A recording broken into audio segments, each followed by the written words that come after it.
Welcome to the third class. I hope you all are doing good. और आज हम start कर रहे हैं अपनी लेक्चर थर्ड, जिसमें हम पढ़ेंगे मोस्टली ऑपरेटर्स के बारे में। ऑपरेशंस जो होते हैं, जो हम इतने दिनों से बात कर रहे हैं ऑपरेशंस के बारे में, वो कितने तरह के होते हैं, क्या होते हैं, कैसे होते हैं, वो सबके बारे में पढ़ेंगे। और इस थर्ड लेसन के बाद एक तरह से बेसिक्स हमारा कंप्लीट हो जाएगा पाइथन में, जो एक्चुअली मेन उसका यू नो उसकी नींव जो है, उसका जो बेस है, वो लगभग कंप्लीट हो जाएगा। और फिर भी move into the actual area, like हम उसके डेटा टाइप्स, डेटा स्ट्रक्चर, ये सब चीजें देखेंगे। तो अभी हम सिर्फ उसका बेसिक्स पढ़ रहे हैं। स्ट्रिंग स्लाइसिंग, काफी चीजें वो आगे आएंगी। तो आज will start with operators, right. तो हमने ऑपरेटर्स के बारे में क्या क्या पढ़ा था लास्ट टाइम? अभी हमें कुछ आइडिया तो है। मैथमेटिकल ऑपरेशंस हैं, फिर हमारे पास कंपैरिजन ऑपरेटर हैं, ये दोनों हमने पढ़ लिए हुए हैं। मैथमेटिकल ऑपरेशन जैसे हमने यहाँ एडिशन किया था, ये देखो। जो ये हमारा मैथमेटिकल आ गया, हमने उस दिन बताया भी था। उसके बाद हमारा एक कंपैरिजन ऑपरेटर भी है कहीं, जो हमने यहाँ, ये देखो, यहाँ जो हमने बात की थी इसके बारे में, कल ही बात की, राइट। तो आज हम पहले देखेंगे ये ऑपरेटर्स हैं कितनी तरह के। एक तो आगे अर्थमेटिक ऑपरेटर्स, दूसरे आ जाते हैं आपके कंपैरिजन ऑपरेटर, और तीसरे आ जाते हैं हमारे लॉजिकल ऑपरेटर्स। ठीक है, आज हम इन तीनों के बारे में बात करें। अर्थमेटिक ऑपरेटर्स में हमारे पास क्या क्या है? प्लस, ओ, माइनस, डिवीजन, सब्ट्रैक्शन। हाँ यार, subtraction is minus, fine. Multiplication और सॉरी, मॉड्यूलस। ये होता है फ्लोर। अभी सब बताऊंगा क्या क्या है।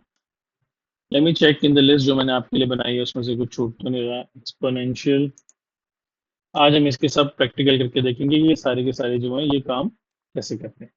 ठीक है, तो ये हमारा एक इस, और हम अ, इस लेक्चर के एंड तक एक सिंपल कैलकुलेटर भी बनाएंगे, जो हमने पिछला नॉलेज यूज किया इतने दिन का, जो हम कर रहे हैं ऑलरेडी, वो। और ये बाकी इन आज की चीजों को, मतलब जोड़ के कंप्लाई के साथ में, इन सब चीजों को, अपने नॉलेज को आज इम्प्लीमेंट करेंगे। एक छोटा सा कैलकुलेटर बनाएंगे, सिंपल कैलकुलेटर। ठीक है, चलो अब हम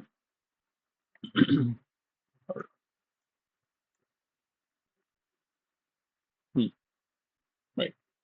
so now first let's talk about the arithmetic operators. तो अर्थमेटिक ऑपरेटर्स में मैं इसको scroll up कर देता हूं।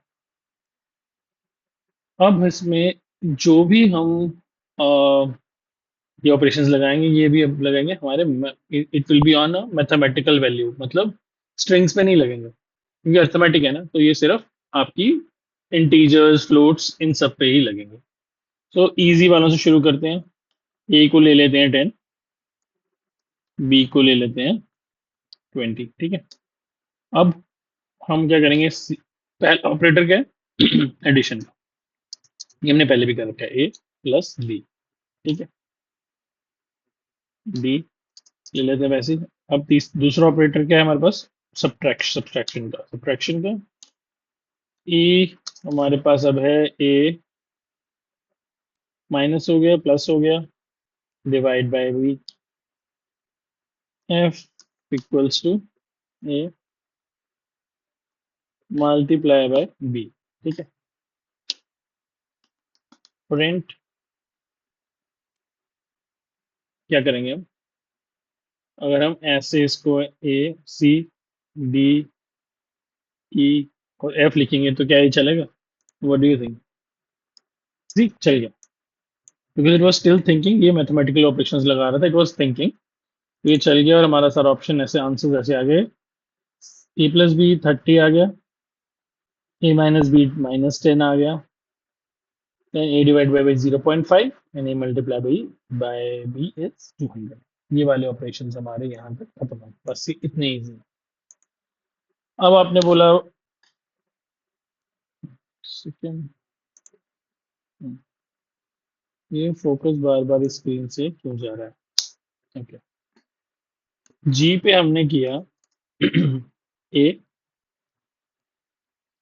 Modulus B. ठीक है,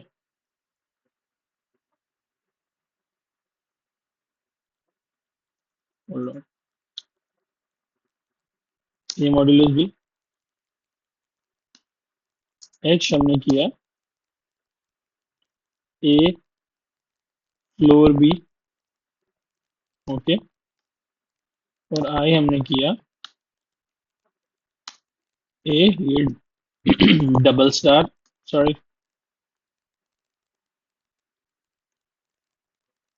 डबल स्टार बी। अब ये जो है फ्लोर क्या करता है, यहाँ तक हमने कर लिया, राइट। अब जी वाले में क्या हो रहा है? मॉड्यूलस में क्या करेगा, वो करेगा ए डिवाइडेड बाई बी, और जो रिमाइंडर आएगा वो हमें उसका एज अ आंसर दे देगा। अब अगर हम इनको हटाते हैं, undefined, अगर अब हम इसको की जगह अब हम प्रिंट करते हैं जी एच एन आई, तो रिजल्ट देखते क्या आएगा। 10 0 एंड, तो हो क्या रहा है, इसने क्या किया, 10 डिवाइडेड बाय 20 किया। ठीक है, और हमें उसका रिमाइंडर दे दिया 10। क्यों? क्योंकि अगर हम 10 डिवाइड बाय 20 करेंगे तो 20 multiply by zero, which is 0 and we get a remainder 10। इसमें we don't go into points, points में कैलकुलेट नहीं करते, we'll just give directly give the remainder, जो हमें कुछ अलग मैथमेटिकल फंक्शंस या कुछ इक्वेशंस में काम आता है। Then h equals to a, and then these two forward slashes b, this means floor। Floor का क्या मतलब है? ये हमें, आप किसी चीज को किसी चीज से डिवाइड करोगे तो you'll get some result, right. Modulus के टाइम में इसमें नहीं, ये जैसे हमने इसमें a बाई बी में किया, 0.5 आ रहा था, राइट। अगर हम ये 0.5, ये देखो यहाँ पे अगर हम इसकी वैल्यू देखेंगे, फिर होवर ऑन इट, जी तो ये 10 और ये b दिखा रहा है, e की वैल्यू 0.5 दिखा रहा है, राइट। ये 0.5 आई थी। अगर हमने इसको डिवाइड की जगह डबल स्लैश बी यानी कि फ्लोर किया होता तो ये हमें 0.5 नहीं देगा, हमें सिर्फ जीरो इसका फर्स्ट पार्ट देगा, दैट इज के जो नीचे वाली वैल्यू फ्लोर वैल्यू। सो जैसे आपने मैथ्स में देखा है, इफ इट इज 1.5, तो उसकी ना दो वैल्यूज हो जाएंगी, एक फ्लोर और एक ceiling, right. Floor means if 1.5 value है तो उसका फ्लोर होगा 1, सीलिंग होगी 2। ठीक है, फ्लोर में हम एक स्टेप नीचे चले जाते हैं और सीलिंग में एक स्टेप ऊपर चले जाते हैं। क्योंकि यहाँ पे ये फ्लोर है तो ये फ्लोर क्या कर रहा है, एच। अगर हम एच में ए फ्लोर बी की वैल्यू डालेंगे तो ये करेगा 10 divided by 20 and will make H, H को बना देगा 0। वैसे ही अब ये ए मल्टीप्लाई मल्टीप्लाई के दोनों साइन में बी का मतलब है power, A to the power B. A क्या है हमारा 10, इसकी पावर बी मतलब 10 इंटू 10 इंटू 10 इंटू 10, 20 टाइम्स करेंगे तो ये आंसर आएगा। और बस इतना ही, अर्थमेटिक ऑपरेशंस खत्म। इट्स दिस इज एकदम आसान, कि हमें ये कुछ भी करने की जरूरत नहीं है। How it got imported. ठीक है, तो अर्थमेटिक ऑपरेशंस यहाँ पे हो गए खत्म। अब आप बोल रहे हो कि हमें एक सिंपल कैलकुलेटर बनाना है, जो हम बनाएंगे, पर पहले हम करेंगे ना कंपैरिजन ऑपरेटर, ये जो आप ऑलरेडी करके देख चुकी का कंपैरिजन ऑपरेटर। पर कंपैरिजन किस तरह के होते हैं, और मैं आपको बता देता हूँ। कंपैरिजन हमने एक लिस्ट बना रखी है, ये सारे हम भी करेंगे। So these all are a comparison operators. Equal to वाला हमने पढ़ा हुआ है, ये दोनों वैल्यूज को कंपेयर करता है। यहाँ पे जैसे हमने पढ़ा था, ये ए की वैल्यू है 10 और इस ए की वैल्यू है, बोलो, इसको हमें रन करना पड़ेगा।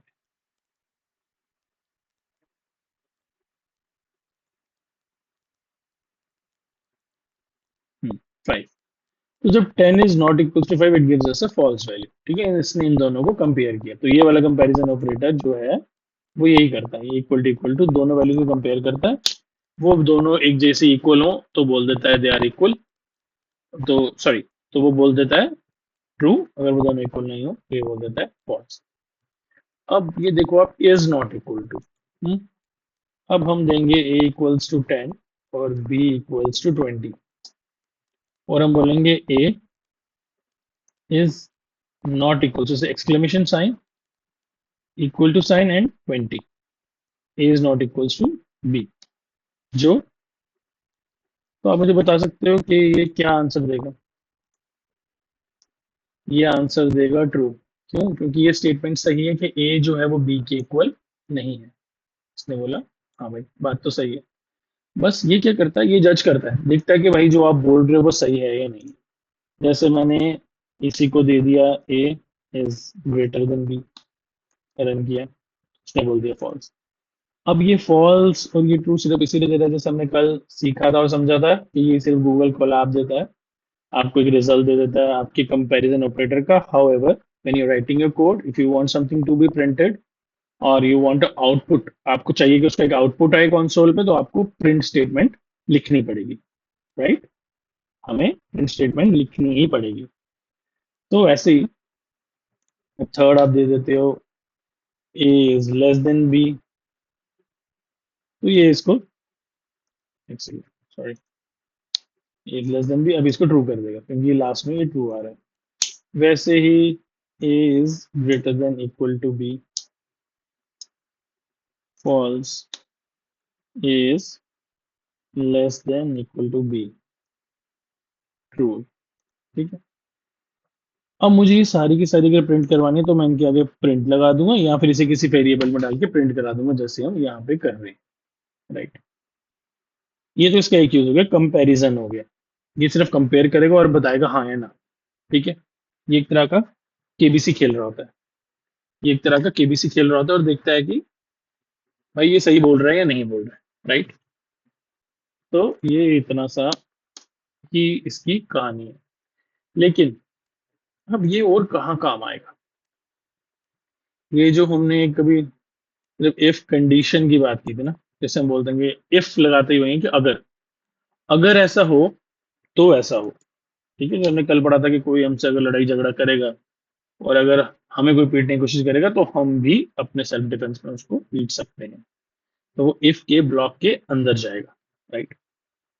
वैसे ही अगर हमने कंपैरिजन करना है, जैसे देखो ना यहाँ पे हमने जब कल देखा था, और if a is greater than b किया था ना यहाँ पे कंपैरिजन, अगर ये वैल्यू ट्रू जाएगी, ठीक है, अगर ये वैल्यू ट्रू होगी, तो देखो ये क्या आउटपुट देते हैं ये ऑपरेटर्स, मैंने क्या बताया, इनके सिर्फ दो ही आउटपुट होते हैं। एक यहाँ होता है ट्रू, यहाँ होता है फॉल्स। इफ कंडीशन में जब भी हम कंपैरिजन ऑपरेटर लगाते हैं, हम यूजुअली कंपैरिजन ही करते हैं, क्योंकि कंपैरिजन करेंगे ही तो लूप में जाएगा और तभी उसको यूज करने का कोई फायदा है। तो जब भी हम ऐसा करते हैं, तो ये जो हमारी कंपैरिजन ऑपरेटर है, ये यहाँ तो ट्रू वैल्यू देता है, यहाँ फॉल्स देता है। ट्रू देता है मतलब लूप में जाना है, फॉल्स देगा लूप में नहीं जाना है, बस इतना ही कॉन्सेप्ट, इससे अलावा इधर उधर कुछ नहीं। अब ये हमारा कंपैरिजन ऑपरेटर्स भी खत्म हो गए, अब जो हमारा बचा है वो है लॉजिकल ऑपरेटर्स। ठीक है, अभी ये वाला जो कॉन्सेप्ट है सारा बड़ा इजी है। जो कंसेप्चुअल चीजें आएंगी उसमें हम एकदम दिमाग खोल के, आगे वाले लेक्चर्स में एकदम दिमाग खोल के पूरा समझेंगे। अब जो आगे जैसे कंसेप्चुअल चीजें आएंगी उसमें हम एकदम ध्यान लगा के समझेंगे, कॉन्सेप्ट्स क्या हैं वो सारी चीजें क्लियर करेंगे। अब जैसे लॉजिकल ऑपरेशंस हैं, ये हैं हमारे पास तीन तरह के, एंड, सॉरी, एंड, और नॉट। अगर आपने एट्थ में या टेंथ में आपने मैथ्स में पढ़ा होगा तो इसमें भी हमारे पास एंड और नॉट होता था। वेन डायग्राम्स में ऐसा होता है, मैथ्स में बहुत कॉन्सेप्ट्स में ऐसा होता है, पर लॉजिकल ऑपरेटर्स में भी ऐसा होता है। 1001 की कॉम्बिनेशन में भी होता है, वो हम आगे आगे और पढ़ेंगे। लेकिन अभी हम एंड और नॉट को पढ़ेंगे, ठीक है, बड़ा इजी वे में। एंड क्या है, और क्या है, और नॉट क्या है। तो उल्टे से शुरू करते हैं, नॉट से शुरू करते हैं। नॉट का मतलब उल्टा। आप, कोई इंसान है, आप उसको कुछ भी पूछते हो वो हर चीज का जवाब ना में देता है। ठीक है। आपने उसको बोला खाना खाएगा, वो बोलेगा नहीं खाऊंगा। आपका पर्पज क्या था, उसे खाना खिलाना, लेकिन उसने बोला नहीं खाऊंगा, मतलब वो हर चीज का उल्टा करता है। तो हमें अगर किसी भी चीज का उल्टा करना होगा तो हम क्या करेंगे, हम उसे उसके पीछे नॉट लगा देंगे। जैसे अभी हम क्या करते हैं, प्रिंट करते हैं वैल्यू ऑफ ए, देखते हैं कि वैल्यू ए की क्या पड़ी हुई है। यहाँ की वैल्यू ए की पड़ी है 10। ठीक है। अगर आपने किया ए इज इक्वल्स टू नॉट, ये आपको समझाने के लिए कर रहा हूँ, उसे बताता हूँ इसका मतलब क्या है। नॉट सिर्फ उसको, नॉट सिर्फ किसी वेरिएबल को फॉल्स या ट्रू में ही चेंज करेगा। ट्रू या फॉल्स में ही चेंज करेगा, उसके अलावा वो कुछ नहीं करेगा। यहाँ ए में कुछ वैल्यू पड़ी है, मतलब ए ट्रू है, इसीलिए उसने उसको नॉट करने पे फॉल्स बना दिया। अगर मैं यहाँ पे कोई नया कीवर्ड ले लूं, जैसे कि z is equals to not of A की जगह मैं नॉट ऑफ एन कर लूं। एन हमारे पास डिफाइंड ही नहीं है पहले। ठीक है, एन इज नॉट डिफाइंड। ये वैसे तो एरर देगा, बट लेट मी सी कि ये करेगा क्या, क्योंकि एन हमारे हमें हर चीज यहाँ पे चलाने से पहले डिफाइन करनी पड़ती है। ये हमें एरर दे देगा। लेकिन अगर इससे पहले मैं n is equals to false लिखूं, फॉल्स लिखूं और इसे रन करो, तो इसने इसको ट्रू बना दिया, उल्टा कर दिया। नॉट हमेशा क्या करेगा, चीज को उल्टा कर देगा। ठीक है, और कुछ नहीं करेगा नॉट। ओके, नॉट कर। अब और ऑपरेटर क्या करता है, और ऑपरेटर बोलता है कि या तो ये कंडीशन सही हो या तो ये कंडीशन सही हो। वो बड़ा मतलब बड़ा कॉम्प्रोमाइज करने वाला बच्चा है, मान लेता है हर चीज के। अच्छा, आज 1 घंटा एक्स्ट्रा पढ़ना है, ठीक है पढ़ लूंगा। कल असाइनमेंट 4 पेज की का 10 पेज की बनानी है, अच्छा बना लूंगा, कोई बात नहीं। और वैसा ही जो एंड है वो उसको उल्टा है, वो कहता है नहीं, यहाँ तो मैं ये करूंगा, यहाँ तो मैं वो करूंगा। वो वैसे बार्गेन करना शुरू करता है, यहाँ तो मैं आज 1 घंटा एक्स्ट्रा पढ़ूंगा, यहाँ तो मैं 4 की जगह 8 पेज के असाइनमेंट बनाऊंगा, दोनों में से एक ही काम करूंगा। तो वो है एंड। तो हम क्या करेंगे, इसमें चेक करेंगे, जैसे इफ कंडीशन में हम लगाते हैं if a is less than b. ठीक है। Print a is greater. ठीक है। देखते हैं क्या होगा, ए की वैल्यू हमारे पास यहाँ से आ रही है ऑलरेडी। ए जो है वो बी से छोटा है, अगर हम इसको ए इज लेस देन बी कर देंगे तो ये बोल देगा ए इज ग्रेटर। ठीक है। ये ट्रू यहाँ से आ रहा है, इसको कमेंट आउट कर दो अगर ये नहीं देखना है अभी के लिए। ए इज ग्रेटर बोल। अब हमने इसको बोला और A is less than is greater than 10। ठीक है। तो अभी भी ये ए को ग्रेटर ही बोलेगा, क्योंकि ये कंडीशन सेटिस्फाई हो रही है कि ए जो है वो बी से छोटा है। ए, ये देखो ए यहाँ पे 10 है। एक सेकंड।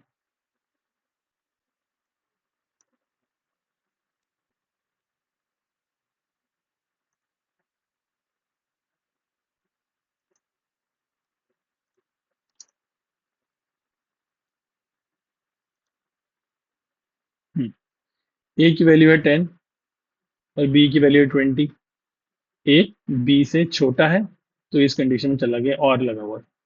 दूसरी कंडीशन थी ए की वैल्यू 10 है और ए यहाँ पे हम बोल रहे हैं कि ए 10 से बड़ा होना चाहिए। इक्वल टू नहीं लगा है, ये याद रखना, सिर्फ ग्रेटर देन लगा है। दैट मीन्स ए 10 से बड़ा होना चाहिए। ये कंडीशन इस समय फॉल्स में है।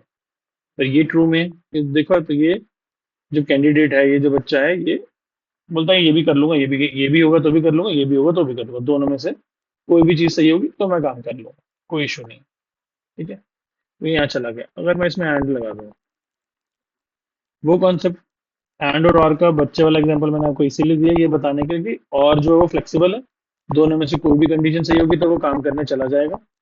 एंड जो होगा उसको दोनों कंडीशन सही। मैं थोड़ा उसको रिफ्रेश करता हूँ अपने एग्जांपल को। अ, एक बच्चा है, वो पिकनिक पे जा रहा है। वो कह रहा है उसने अपने घर वालों को बोला, या तो आप मुझे वहां घूमने के लिए और खाने पीने के लिए पैसे दे दो, ठीक है, या तो आप मुझे पिज्जा मंगा के दो, मैं पिज्जा लेके जाऊँ। तो या तो घर वाले उसको पैसे दे देंगे, या उसको पिज्जा ला के दे देंगे। लेकिन ये जो बच्चा भी है, ये बड़ा खतरनाक है। ये बोल रहा है, मेरे को तो वहां ले जाने के लिए पैसे भी चाहिए और मेरे को पिज्जा भी चाहिए। मुझे दोनों के दोनों चीजें ला के दोगे तो ही मैं पिकनिक पे जाऊंगा। ठीक है, ऐसे समझते हैं इसको। अब हमने इसको, ये एक कंडीशन एंड सेकंड कंडीशन की, अब ये दोनों कंडीशन सही होंगी तभी वो इस लूप में जाएगा। देखा, कुछ प्रिंट नहीं किया उसने, खाली एंड लगा। यहीं अगर और लगा होता तो वो ए इज ग्रेटर प्रिंट कर देता। तो कॉपी कर लेते हैं, और यहाँ क्योंकि मैं बाद में आपको नोट्स भी दे दूंगा इसके, तो इसीलिए इसको यहाँ एंड के साथ भी बना लेते हैं।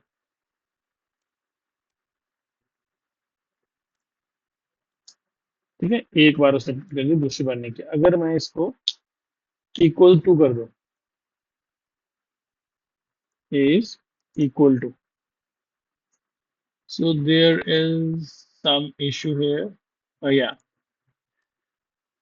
देखो, इसने हमें सिंटेक्स एरर दे दी। सिंटेक्स एरर क्या कह रहा है? Invalid syntax, maybe you meant equal to और this instead of equal to. Equal to क्या? Assignment operator. ये एक वेरिएबल को, जो हमने शुरू में पढ़ा, वेरिएबल को वैल्यू असाइन करता है, इस डिब्बे में ये वैल्यू डाल देता है। और हमने यहाँ गलती से कंपैरिजन करने की जगह असाइनमेंट कर दिया। इक्वल टू करेंगे तो ये रन करेंगे। अभी ये दो बार रिटर्न आ गया। अब इसमें क्या हुआ? इसने चेक किया कि ए की जो वैल्यू है वो 10 के इक्वल है, ये भी ट्रू हो गया, मतलब इसको पिज्जा भी मिल गया। ए जो है वो बी से छोटा है, वो भी सही है, इसको पैसे भी मिल गए। तो उसने यहाँ पे इसको प्रिंट कर दिया। बस, ये ऑपरेटर्स में सिर्फ इतना ही है, और इससे हमारा आज बेसिक्स खत्म। अभी पाइथन का जो बेसिक्स है वो बस इतना सा है, और ज्यादा इसमें हमने अभी बेसिक्स में कुछ नहीं। ऑपरेटर्स हैं, वेरिएबल्स हैं, कुछ डेटा टाइप्स हैं, और इसमें और कुछ ज्यादा खास अभी नहीं है। अब हम नेक्स्ट अपने आने वाले लेक्चर में पढ़ेंगे जो पाइथन में डेटा स्ट्रक्चर्स है वो कितने टाइप की होंगी, वो हम आगे पढ़ेंगे। नेक्स्ट लेक्चर में हम ये सारी चीजें पढ़ेंगे। प्लीज रिवीजन करना, सब अच्छे से पढ़ना, क्योंकि ये कॉन्सेप्ट्स आगे भी यूज होंगे। So just make sure you go through all the concepts. कोई कंफ्यूजन है तो कमेंट करना, I get back to you. और keep learning, take care of yourself, bye bye.